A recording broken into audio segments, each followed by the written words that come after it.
Hey folks, it's Mark here from Harmonix Tuition, where we give you the knowledge to get good on the guitar. Harmonix is your channel for easy to follow guitar lessons for all levels. Today's lesson is a beginner lesson, and it's just on the border between beginner and intermediate. We're looking at Don't Fear the Reaper by the Blue Oyster Cult. And even though it's a beginner lesson today, it is a little bit fiddly, so you have to make sure that you leave some room under your fingers and your picking is on point too. Anyway, let's check out the riff.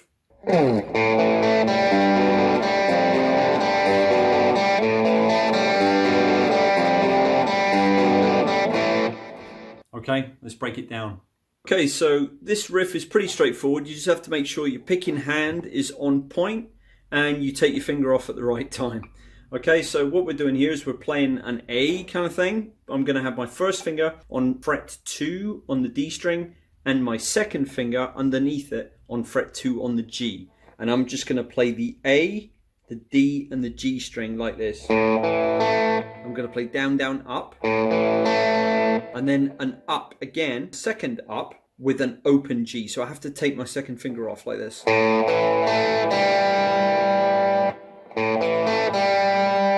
Okay, like that. So down, down, up, up. Okay, once you've done that, you quickly move to the bass part of a G chord. So I've got my first finger on fret 2 on the A, my second finger on fret 3 on the low E, and I'm making sure there's plenty of room underneath my hand here by moving my wrist forward so that the previous open G string is allowed to ring out and I don't block it in my chord transition from this A here to this G, kind of half a G. Okay, let me show you what I mean. So you can still hear the G, and I'm playing the bass G here as I move. Okay, you want that with this particular riff. You want the notes to overlap and kind of horn over each other. Okay, it's important. I want to take a second to thank you for liking this video, subscribing to the channel, and hit the notification bell so you never miss any uploads or when we go live. If you're interested in coaching with me directly, any of our products or our social media links all can be found below in the description box. Once I get to this position, I'm just picking down, down, down, up on the E, A, D, and G respectively. Okay, so like that. And then as soon as I've done that, this is the hardest part probably of this riff, is I then have to change to an F power chord.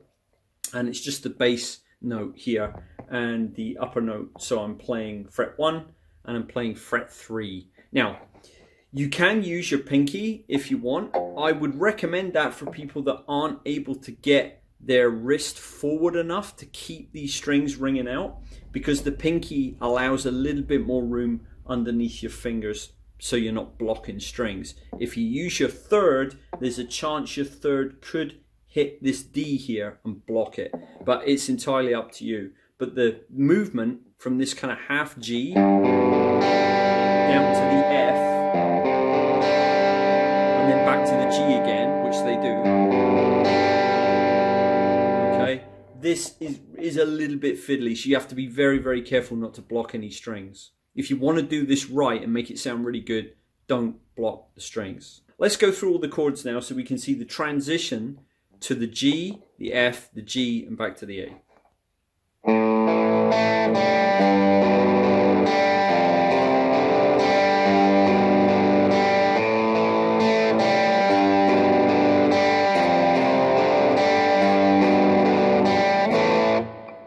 Okay, so that should give you an idea how to do it. Just, again, make sure there's plenty of room under your fingers to allow that D and that G to ring out during the chord transitions, and everything should be great.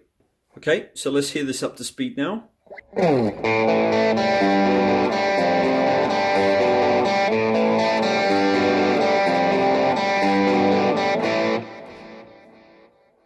going to leave the beginner playlist for you here. I am sure there are some lessons in there that will benefit you, so make sure you check them out, beginners. Thank you very much for watching today, and I'll see you again soon. Take care. Bye-bye.